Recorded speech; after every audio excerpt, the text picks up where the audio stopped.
आखिरकार पीछे हटे हैं श्रीलंका के राष्ट्रपति, यानी 13 जुलाई की तारीख मुकर्रर हो चुकी है जब गोटबाया राजपक्षे अपने पद से इस्तीफा दे देंगे। और स्पीकर ने कहा है कि राजपक्षे ने उन्हें इस्तीफे को लेकर जानकारी दे दी है। राष्ट्रपति भवन परिसर में इस वक्त प्रदर्शनकारियों का डेरा है और उग्र प्रदर्शन के आगे राजपक्षे सरकार ने घुटने टेक दिए हैं। राष्ट्रपति अपना इस्तीफा देंगे। 13 जुलाई की तारीख मुकर्रर हो चुकी है और तस्वीरें इस वक्त आप राष्ट्रपति भवन की देख रहे हैं, जहां पर प्रदर्शनकारी कर चुके हैं कब्जा। एक तरफ पीएम के घर को आग के हवाले कर दिया, धू-धू कर जलता प्रधानमंत्री आवास आपको नजर आ रहा है, तो दूसरी तरफ राष्ट्रपति भवन में इस वक्त मौजूद है प्रदर्शनकारी बड़ी संख्या में, खाने का लुत्फ उठाते हुए, किचन हॉल में बैठते हुए, स्विमिंग पूल का इस्तेमाल करते हुए, जिम में वर्जिश करते, ये इस वक्त प्रदर्शनकारी तस्वीरों में नजर आ रहे हैं।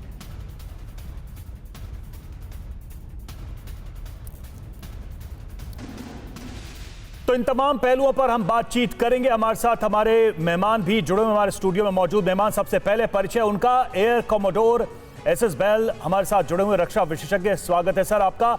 मेजर जनरल एसवीपी सिंह हमारे साथ जुड़े हुए, डिफेंस एक्सपर्ट। स्वागत सर आपका। डॉक्टर सुमित कुमार झा हमारे साथ फॉरेन एक्सपर्ट जुड़े हुए, वेलकम। और कर्नल आरपी शुक्ला हमारे साथ रक्षा विशेषज्ञ जुड़े हुए, साथ ही डॉक्टर अमन अग्रवाल जो कि अर्थशास्त्री हैं वो भी जुड़े हुए हैं। लेकिन सबसे पहले कोलंबो चलेंगे। अभिषेक उपाध्याय हमारे सहयोगी इस वक्त जुड़े हैं। अभिषेक, कोलंबो में कल जो हुआ, श्रीलंका में कल जो हुआ, उसकी तस्वीरें हैरान करने वाली, परेशान करने वाली, चौंकाने वाली, सोचने पर विवश करने वाली थी। लेकिन आज की सुबह कैसी रही है कोलंबो की, श्रीलंका की?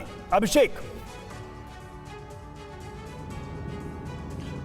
देखिए, अभी हम श्रीलंका के कोलंबो के एयरपोर्ट से और सिटी की ओर जा रहे हैं। मैं आपको हाईवे की तस्वीर दिखा रहा हूँ, एकदम सन्नाटा है, यहाँ कोई दिख नहीं रहा है। उसकी वजह ये है कि सिर्फ कोलंबो ही नहीं बल्कि जो पश्चिम के 7 अलग अलग संभाग है वहाँ से लोग निकले हैं और वो एग्जैक्टली वो शहर में डट गए हैं। कोलंबो में जो राष्ट्रपति का जो आवास है, जो प्रेसिडेंशियल सेक्रेटेरिएट है, जो प्रधानमंत्री का आवास है, उस सब के बाहर और भीतर लोगों का कब्जा है। तो अभी भी वही स्थिति है, अभी भी विरोध जारी है। उसकी वजह यह कि अभी 13 जुलाई की डेट आई है राष्ट्रपति की ओर से इस्तीफा देने की, लेकिन प्रदर्शनकारी मांग कर रहे हैं कि वो तुरंत इस्तीफा दें। जी बिल्कुल। लेकिन एक चीज लगातार ये बात कही जा रही है, हम बहुत सारे कारणों की व्याख्या कर रहे हैं, लेकिन इस बारे में कहीं कोई जानकारी निकल के सामने आ रही कि ये जो प्रोटेस्ट है जो इतने महीनों से चल रहा है, इसका कोई चेहरा भी है क्या, या फिर सिर्फ लोगों की नाराजगी और सड़कों पर उतरे हैं? क्योंकि हमने कई सारे एक्स श्रीलंकन क्रिकेटर्स को देखा इन आंदोलनकारियों के साथ। तो क्या ये एक ऑर्गेनाइज्ड प्रोटेस्ट है या फिर एक रैंडम मॉब है जो एंग्री है, गुस्से में है सरकार से? देखिए, ये जनता के भीतर गुस्से का उबाल है जो काफ़ी लंबे समय से अंदर अंदर सिमर कर रहा था।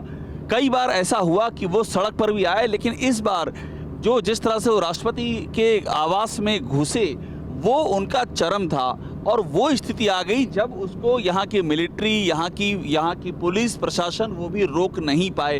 तो जनता के भीतर का गुस्सा और इसकी ऑर्गेनाइज शक्ल नहीं है। अगर ऑर्गेनाइज शक्ल होती तो हमको वो तस्वीर दिखाई नहीं पड़ती जो हमने कल राष्ट्रपति भवन में देखी, या उसके बाद जब प्रधानमंत्री के यहाँ घुसे तो वो जो तस्वीर के आवास पर जो तस्वीर दिखाई पड़ी, जिस तरह से प्रधानमंत्री के निजी आवास को फूंक दिया गया, तो वो बहुत ही ज़्यादा स्कैटर्ड है, बिखरा हुआ है, कोई एक चेहरा नहीं है। लेकिन स्थिति ये है कि यहाँ की जनता का अधिकतर जो जनता है वो खुद चेहरा बन चुकी है और शर्त यही है कि ये निज़ाम जाए, इस सत्ता की समाप्ति हो और उसके बाद एक नया सिस्टम हो जिसमें कि डेमोक्रेटिक। उन्होंने इस्तीफा दे दिया है ये कहते हुए कि जो आम लोग हैं उनकी सुरक्षा की वजह से मैं इस्तीफा देता हूँ। हमारे साथ जुड़े रहिएगा अभिषेक।